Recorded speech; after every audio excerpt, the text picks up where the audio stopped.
नमस्कार, मैं हूं पुरुषोत्तम कुमार सिंह और फिश फार्मिंग के इस यूट्यूब चैनल में आपका स्वागत है। इस वीडियो में मैं आपको ये बताने जा रहा हूं कि अगर सुबह-सुबह मछलियां आपके तालाब में पानी के ऊपरी तल पर धीरे-धीरे तैरती हैं तो इसका मतलब क्या है और आपको क्यों सतर्क हो जाना चाहिए और फिर इसका इलाज क्या करेंगे। क्योंकि सुबह सवेरे सूर्योदय से पहले या सूर्योदय के बाद 5 से 6 बजे के आसपास अगर आपकी मछलियां ऊपर पानी पे तैर रही हैं तो इसका मतलब ये खतरनाक स्थिति है और आपको इसके लिए तुरंत व्यवस्था करना चाहिए। ये परेशानी आईएमसी के साथ ज़्यादा है, यानी रेहू कतला मृगल के साथ ज़्यादा है। इसलिए जो लोग रेहू कतला मृगल का पालन करते हैं उनको तो बिल्कुल सतर्क होना चाहिए। कैट फिश में भी पंगासियस या जो दूसरी ब्रीड की मछलियां हैं उनके लिए भी ये सतर्कता की घंटी है, लेकिन उनके पास थोड़ा वक्त है और जिनके पास आईएमसी है उनके पास बिल्कुल भी वक्त नहीं है। तो आपको हम बताएंगे कि ये होता ऐसा क्यों है और इसका बचाव क्या है। आप में से बहुत ऐसे लोग होंगे जो मछली पालन कर रहे होंगे और सुबह सुबह जब आप अपने तालाब पे जाते हैं तो वहाँ आपको तालाब के आसपास या तालाब में सुबह सुबह मछलियाँ ऊपरी तल पे टहलती हुई दिखाई देती होंगी। धीरे धीरे ऊपरी तल पे टहलती हैं। जब आप करीब जाएंगे तो मछलियाँ भाग जाएंगी, जैसा कि आप इस तालाब में देख रहे होंगे। हालांकि आपको आगे और साफ दिखेगा, लेकिन आप देख रहे होंगे कि मछलियाँ ऊपरी तल पे तैर रही हैं और जैसे ही कोई आहट होती है तो मछलियाँ भाग जाती हैं। ये मछली है जो पानी के ऊपर आपको तैरती हुई दिख रही हैं। ये सुबह सुबह होता है। दरअसल ये जो आप चीज़ देख रहे हैं ना, ये इसलिए हो रहा है क्योंकि तालाब में मछलियों को पूरी तरह से उनके ज़रूरत के हिसाब से उनको ऑक्सीजन नहीं मिल रहा है और ये ज़्यादा आईएमसी यानी कतला रेहू मृगल जिस तालाब में होता है वहाँ इस तरह की परेशानी होती है। दरअसल ये परेशानी है क्या? ये परेशानी मछलियों के ऊपर आने की परेशानी जो है वो दो कारण से होती है। एक तो डिजॉल्व ऑक्सीजन यानी पानी में जो ऑक्सीजन की मात्रा है वो बेहद कम हो जाए तो मछलियाँ नीचे से ऊपर आ जाती हैं किसी तरह सांस लेकर बचने के लिए। और दूसरा स्थिति ये है कि जब बैक्टीरिया का लोड पानी में बढ़ जाएगा तो मछलियाँ ऊपर आके सांस लेना शुरू करेंगी। दोनों ही कंडीशन जो है वो मछलियों के लिए बेहद खतरनाक है और कम से कम आईएमसी यानी रेहू कतला मृगल का अगर आप पालन कर रहे हैं तो ये सिचुएशन खतरनाक है। आप हर रोज़ सुबह अगर मछलियों को ऊपर तैरते देखते हैं और फिर सूर्योदय के बाद मछलियां नीचे बैठ जाती हैं तो ये आपके लिए निश्चिंतता का वजह नहीं है। क्योंकि जिस दिन आपका नसीब खराब होगा, जिस दिन किस्मत खराब होगा, उस दिन एक साथ सारी मछलियां मर सकती हैं ऑक्सीजन के अभाव में, और वो भी एक आध घंटे में। और आपको लगेगा ऐसा कि किसी ने तालाब में जहर दे दिया है, तो दरअसल तालाब में जहर नहीं दिया जाता है। 90-99% मामलों में हो सकता है कुछ जगह पे हुआ हो तो उसमें स्मेल आएगा, लेकिन ऑक्सीजन की कमी का नुकसान बहुत ज़्यादा होता है और ये अमूमन लोग नहीं समझते कि ऑक्सीजन की कमी के कारण ऐसा हो रहा। आप देख रहे हैं इस तालाब में मछली ऊपर आके कैसे मुश्किल से सांस लेने की कोशिश कर रही है। और अगर ऐसा आपके तालाब में भी होता है तो आपको इस बात के लिए सतर्क होना चाहिए। दरअसल ये चीज़ अगर केमिस्ट्री या बायोलॉजी की भाषा में समझें तो बीओडी और सीओडी यानी बायोलॉजिकल ऑक्सीजन डिमांड और केमिकल ऑक्सीजन डिमांड के चलते ये चीज़ें होती हैं। हालांकि मैं उसमें नहीं जाऊंगा, बहुत साइंटिफिक टर्म आपको समझ भी नहीं आएगा और मुझे समझाना भी नहीं है। आप मोटे तौर पे समझिए कि या तो ऑक्सीजन की कमी है या फिर जो बैक्टीरिया लोड है वो बढ़ गया है। अगर ऐसा सिचुएशन होता है तो आप सबसे पहला काम करेंगे कि आप फटाक से मोटर या पंपिंग सेट कुछ भी हो तो वाटर को रीसर्कुलेट करना शुरू करेंगे उसी पॉन्ड में, मतलब उसी पॉन्ड का पानी और उसी पॉन्ड में करेंगे। ऐसा करने से होता ये है कि हवा में जो 20% ऑक्सीजन है, 20% ऑक्सीजन अपने हवा में है जिसमें हम सांस लेते हैं, और वो 20% जो ऑक्सीजन है वो इस प्रक्रिया सर्कुलेशन के जरिए पानी में मिल जाता है और जिससे तत्काल मछलियों को राहत मिलता है।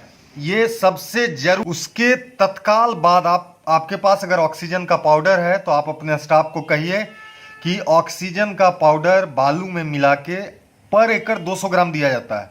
उसको बालू में अच्छे से मिलाएं और ऑक्सीजन पाउडर का जो छिड़काव है वो शुरू करें। बालू लेंगे, बालू में आप ऑक्सीजन का पाउडर को जिस तरह से आप देख रहे हैं वीडियो में वैसे मिलाएंगे और मिलाने के बाद जो स्टाफ है आपका वो तालाब में उतरेगा इसके छिड़काव के लिए।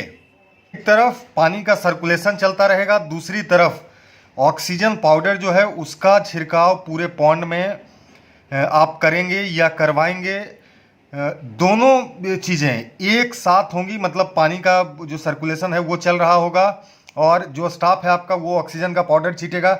ऐसा क्यों करना है? पहले सर्कुलेशन आप इसलिए शुरू करेंगे क्योंकि तुरंत इंस्टेंट ऑक्सीजन उससे मिले और ऑक्सीजन का जो पाउडर है वो पीछे से ऑक्सीजन देगा और जिस वजह से ऑक्सीजन की कमी तालाब में हो रही है उसको दूर। जब आप देखेंगे कि ऐसा हो रहा है तो आप गौर करिएगा, जहां आपका पानी गिर रहा होगा ना, जैसे इस वीडियो में आप देख रहे होंगे कि मछलियां, बहुत साफ तो नहीं दिख रहा होगा लेकिन गौर से देखेंगे तो मछलियां आके पानी जहां गिर रहा है वहां आके ऑक्सीजन लेने की कोशिश कर रही हैं।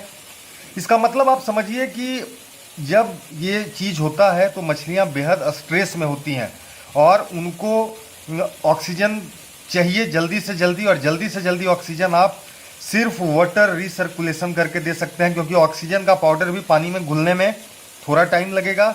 जो लोग ऑक्सीजन के टैबलेट का इस्तेमाल करते हैं उनके लिए परेशानी और ज़्यादा है क्योंकि टैबलेट को पानी में घुलने में पाउडर के बनिस्पत बहुत ज़्यादा वक्त लगता है और ये चीज़ ठीक नहीं है। मैं सजेस्ट करता हूं कि आप ऑक्सीजन का पाउडर ही रखिए, टैबलेट आपके इमरजेंसी स्थिति में आपके बहुत काम नहीं आएगा। जब आप ऐसा करेंगे तो आपको एक आध घंटे 1.5 घंटे के बाद रिजल्ट आपको दिखना शुरू होगा कि मछलियां धीरे धीरे बैठ जाती हैं।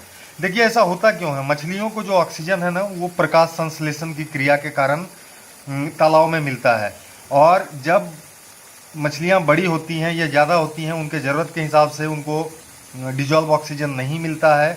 तो सुबह का जो वक्त होता है ना उस वक्त सबसे ज़्यादा वाटर में ऑक्सीजन का शॉर्टेज होता है और आप अगर एडिएशन की व्यवस्था रात में करते हैं तो आप सेफ मोड में हैं, आपको कोई परेशानी नहीं होगी। लेकिन अगर वाटर को एरिएट करने की व्यवस्था आप नहीं करते हैं, आईएमसी पाल रहे हैं और अगर इस तरह की चीज़ें हो रही हैं तो आपको सतर्क होकर इनिशिएटिव लेने की ज़रूरत है। अगर आप नहीं लेते हैं गांठ बांध लीजिए कि आपको नुकसान होने से कोई नहीं रोक सकता। मैं इसका भुक्तभोगी हूँ। मेरा एक दिन में 1.5 टन यानी 1500 केजी मछली, जिस तालाब का आप वीडियो देख रहे हैं इसी तालाब में पिछले सीजन में मर चुका है थोड़ी सी लापरवाही के कारण। तो ये गांठ बांध लीजिए कि अगर इस तरह की स्थिति होती है तो उसके लिए सबसे पहला काम आप करेंगे कि वाटर का सर्कुलेशन चालू कर देंगे। दूसरा है कि ऑक्सीजन पाउडर अगर है तो उसका इस्तेमाल करेंगे क्योंकि ऑक्सीजन पाउडर जब पानी में जाता है तो नीचे बॉटम में जो चीज़ें सड़ रही होती हैं ना, डिकम्पोज हो रही होती हैं, वो वाटर से ऑक्सीजन खींचती हैं और ये ऑक्सीजन पाउडर उस प्रक्रिया को बेहद कम कर देता है या एक तरह से रोक देता है, जिसके चलते डिजॉल्व ऑक्सीजन की मात्रा पानी में जो कम हो रही होती है वो रुक जाती है।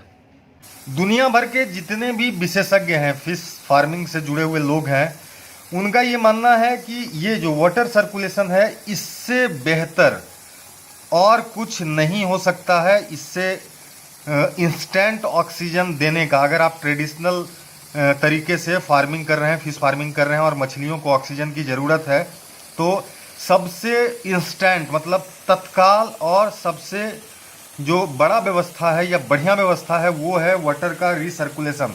हालांकि इसके साथ साथ आप ऑक्सीजन पाउडर भी रखिए क्योंकि वो आपको कई बार होता क्या है कि आप तुरंत मोटर स्टार्ट नहीं कर पाएंगे या बोरिंग स्टार्ट नहीं कर पाएंगे या मोटर बंद हो गया तो वो प्लान बी के रूप में आपके लिए माफ कीजिएगा बहुत बढ़िया काम करेगा। और ये चीज़ अगर आप करते हैं तो बड़े नुकसान से आप बचेंगे। ये मैं आपको कहता हूं क्योंकि मैंने इसको खुद प्रैक्टिकल किया है।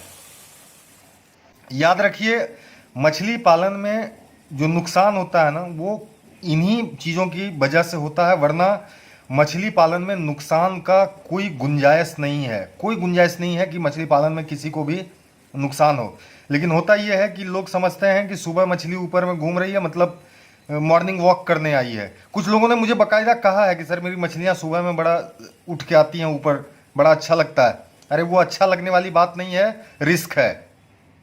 इस वीडियो में मैंने आपको बताया कि ऑक्सीजन की कमी या मछली जब ऊपर आ रही है तो उसके लिए आप क्या करेंगे। अगर मान लीजिए बैक्टीरिया का लोड बढ़ गया है तो उसके लिए हम लोग क्या करते हैं, सैनिटाइज़र का इस्तेमाल करते हैं बैक्टीरिया का लोड कम करने के लिए। वो सैनिटाइज़र का जो इस्तेमाल है वो आपको किसी दूसरे वीडियो में बताएंगे। फ़िलहाल इस वीडियो में इतना ही है, और आप मेरे चैनल को सब्सक्राइब करिए। मैंने आपसे पहले भी कहा है कि मैं आपको मछली पालन से जुड़ी सारी प्रैक्टिकल जानकारी इस चैनल के जरिए दूंगा।